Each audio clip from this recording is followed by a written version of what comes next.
Welcome back to my channel. If you want your makeup to have a radiant finish, then don't skip hydration. As always, I'm starting off with skin prep. First thing I did was hydrate my model skin. Today we are working on a beautiful dark skin chocolate toned model.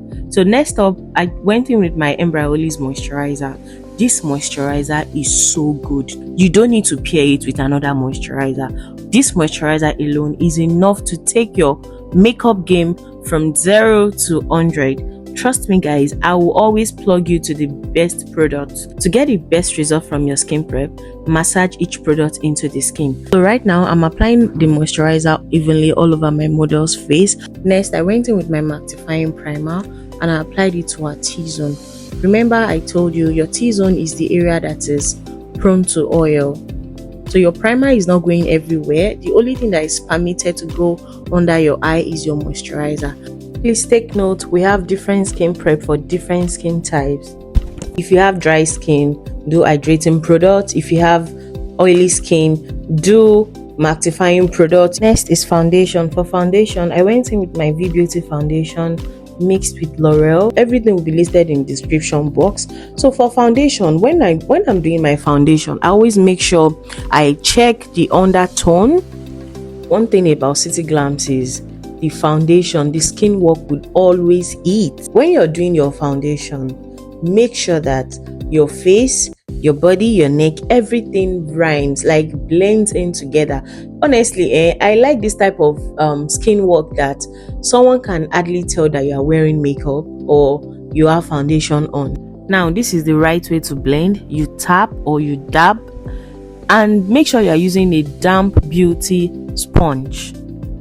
For contour, I'm using the L'Oreal True Match foundation to contour and sculpt the face. After contouring, the next thing you want to do is to apply your blush. So I went in with my cream blush and I applied it. I placed it on top of the contour. I will always tell you on this channel, your blush should be above your contour. Now, you don't want any separation or demarcation, so make sure you blend evenly, blend thoroughly.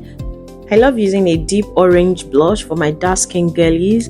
It complements deeper skin tones. Also, I like to soften it with a pink blush. Now it's time to brighten the face using concealer. I already did my concealer placement off camera. See, product placement matters a lot in makeup. Catch this, when blending out the under eye, take your time, don't rush it, because this step can either make or break your makeup. You can see how beautiful the skin work is. Next, it's time to set the highlighted areas. So I went in with my setting powder. I set the under eye off camera.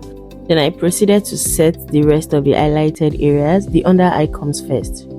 So next up, I went in with my powder palette. I use a bright shade from the palette to set the under eye. Now, I know some of us do not know the difference between setting and baking. I need you to stay tuned because on this channel, I will be exposing everything. To set the rest of the face, I use the same powder palette. This is V Beauty powder palette. This powder palette is my all-time favorite. Honestly, I don't think I'm going back anytime soon. You can see I use about 2 to 3 different powders from this palette on dark skin. That's to tell you that I work with undertone. When I'm doing my skin work, undertone comes first. I'll be teaching you undertone very soon. Just make sure you subscribe. Next up is blush. I went in with a pink blush. Yes, pink blush. I just wanted to add a pop of color. Then I went in with this bronzy palette, to bring back the contour that we did before. This is dry contouring. If you don't know what dry contour is, it means that you're using your powder, to do your contour, unlike your cream contour that use your foundation.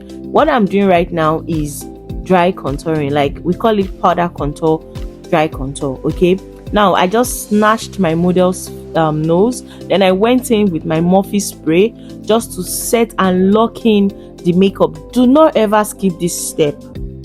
Now it's time for baking. Let me quickly explain the difference between setting and baking. You see, setting, you're applying a light layer of powder just to lock in your makeup, while baking, you apply a generous amount under the eye, your highlighted areas, to catch eyeshadow fallout.